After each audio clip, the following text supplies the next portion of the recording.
এই গণপ্রত্যাশা তো এটা ব্যবহার করা হচ্ছে ছাত্রদেরকে। একটা বার কি বলছে ছাত্ররা তোমরা লেখাপড়াও করো, ছাত্রদেরকে প্রত্যেকটা মিনিস্ট্রিতে বসায় দিছে।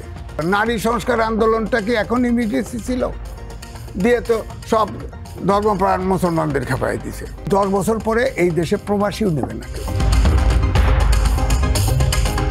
সরকার থেকে কিন্তু এর আগে যেটা বলা হয়েছে যে আওয়ামী লীগকে কার্যক্রম নিষিদ্ধ করার পরে তারা মনে করছে যে দেশে একটা যুদ্ধ পরিস্থিতির মতো একটা সিচুয়েশন করা হয়েছে এবং এখানে ভারতীয় আধিপত্যবাদ বিস্তার। আপনি কি সেটা মনে করেন কিনা, এই যে ভারতীয় ডিসকোর্স কেউ কেউ এখানে এস্টাবলিশ করার চেষ্টা করছে? বিষয়টা হচ্ছে ছাত্র জীবনের থেকেই বলতাম যে ভারতীয় সম্প্রসারণবাদ ধ্বংস নিপাত যাক, এটা আমাদের নতুন স্লোগান নয়। ফুয়াদ ভাই, আমি সম্মান রেখেই বলছি, বদরুদ্দোজা চৌধুরীর উদাহরণ দিয়েছেন, কি বদরুদ্দোজা নগরের, যে এরকম আন্দোলন দেখে নাই। উনি কি স্বাধীনতা সংগ্রাম দেখে নাই? তার সাথে তুলনা হয়? স্বাধীনতা যুদ্ধে প্রত্যেকটা পরিবার এফেক্টেড হয়েছে, প্রত্যেকটা এই দেশের 7.5 কোটি জনগণ ছিল, তার ভিতরে একমাত্র জামাতে ইসলামের লোক ছাড়া সব ওই যুদ্ধে ইনভলভ ছিল। যুদ্ধ নয় ভাই, গণ আন্দোলনের কথা বলেছে। এই লেভেলের গণঅভ্যুত্থান হয়। হ্যাঁ, গণঅভ্যুত্থান হলে গণঅভ্যুত্থানে একটা সরকার পরিবর্তন ঘটছে, হ্যাঁ, জীবন দিয়েছে, এতে কোনো সন্দেহ নাই।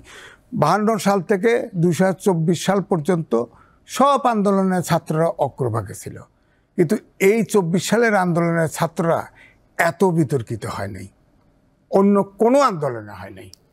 একেবারে 52 সাল থেকে দেখেন। 1, 2 হচ্ছে এই ডক্টর মোহাম্মদ ইউনূস ক্লাস 8 থেকে শুরু করে মাস্টার্স ডিগ্রি পর্যন্ত সব ছাত্র সাথে জনতা রাজনৈতিক দল ব্যাকআপ সাপোর্ট ছিল। আমার বাসা এই বিটিভির পেছনে, এখানে কিন্তু ঘাঁটি ছিল, আমার বাসার জানালা দরজা সব ভাঙা। যাই হোক, সেটা বলছি না। ওয়ালটন বিএলডিসি ফ্যান, খরচ বাঁচে 65% পর্যন্ত। ওয়ালটন বিএলডিসি ফ্যান ছড়ায় স্বস্তির সবুজ হাওয়া। একটা বার কি বলছে ছাত্ররা তোমরা লেখাপড়াও করো? উনি তো ব্যারিস্টার হয়ে গেছে, উনি কথা বলতেছে। এই ছাত্ররা আপনি দেখেন প্রত্যেকটা ছাত্রদেরকে প্রত্যেকটা মিনিস্ট্রিতে বসায় দিছে। এবং চতুর্থ শিল্প বিপ্লব, যেখানে অটোমেশনের যুগ, যেখানে আমি নিজেও লিখেছি যে আমাদের দেশের এই শিক্ষা আগামী 10 বছর পরে একদমই অপ্রয়োজনীয় হয়ে যাবে, অথচ এতগুলো সংস্কার কমিশন করছে, শিক্ষা সংস্কার কমিশন করছে। বাজেট এশিয়ার মধ্যে সবচাইতে নিচ্ছে 1.7, এবারও প্রস্তুতি নিচ্ছে। তো সুতরাং আমাদের তো এই যে 7-8টা জেনারেশন ধ্বংস হয়ে গেল। এবং ছাত্রদের এই যে তরুণদের যে স্বীকার করা, যে তরুণদেরকে আমরা স্বীকার, তরুণ তো কেমোথেরাপি খেয়ে ছোটো হয়ে যাচ্ছে তাদের কারণে, তাদের অ্যাক্টিভিটিসের কারণে। এই তরুণ সমাজকে তো ধ্বংস হয়ে যাচ্ছে এই সরকারের আমলে। এই তরুণ সমাজ, ডক্টর মোহাম্মদ ইউনূসকেও সবসময় বলতেছে উদ্যোক্তা হও। ভাই, উদ্যোক্তা কোথায় হবে? আপনি যতক্ষণ পর্যন্ত এই অন্তর্বর্তীকালীন সরকার, অন্তর্বর্তী নামটাই হচ্ছে একটা ট্রানজিশন পিরিয়ড, আপনার বিনিয়োগ তো নাই, ব্যবসা নাই। এই যে ওয়ার্ল্ড ব্যাংক ফোরকাস্ট করছে আগামী বছরে আপনার জিডিপি গ্রোথ হবে 3.3%। হ্যাঁ, আবার আমরা উন্নত দেশে যাচ্ছি, আমাদের জিএসপি সুবিধা বাদ হবে, প্রত্যেকটা লোনের ইন্টারেস্ট বেড়ে যাবে।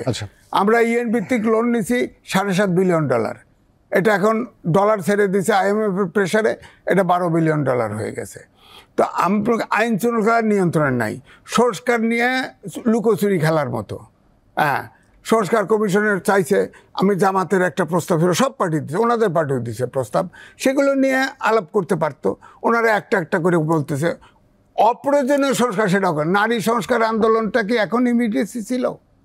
দিয়ে তো সব ধর্মপ্রাণ মুসলমানদের খেপাই দিছে এটা দিয়ে। তো ওনারা তো নিজেরা তৈরি করতেছে। সুতরাং আমি বলবো যে দেশটার যে প্রত্যাশা ছিল, এই গণঅভ্যুত্থানে ছাত্ররা জীবন দিছে, বাচ্চা ছেলেরা জীবন দিছে, এই গণপ্রত্যাশা তো এটা ব্যবহার করা হচ্ছে ছাত্রদেরকে, এই যুব সমাজকে, তরুণ সমাজকে ব্যবহার করে এই তরুণ সমাজটা বাংলাদেশে নষ্ট। আগামী 10 বছর পরে, আমি বলে দিছি, লিখেছি, এই 10 বছর পরে এই দেশে প্রবাসীও নেবে না কেউ এই শিক্ষা। এটা কেন আপনি মনে করেন? আপনার কাছে আরেকটু ব্যাখ্যা আমি জানতে চাইবে এরপরে।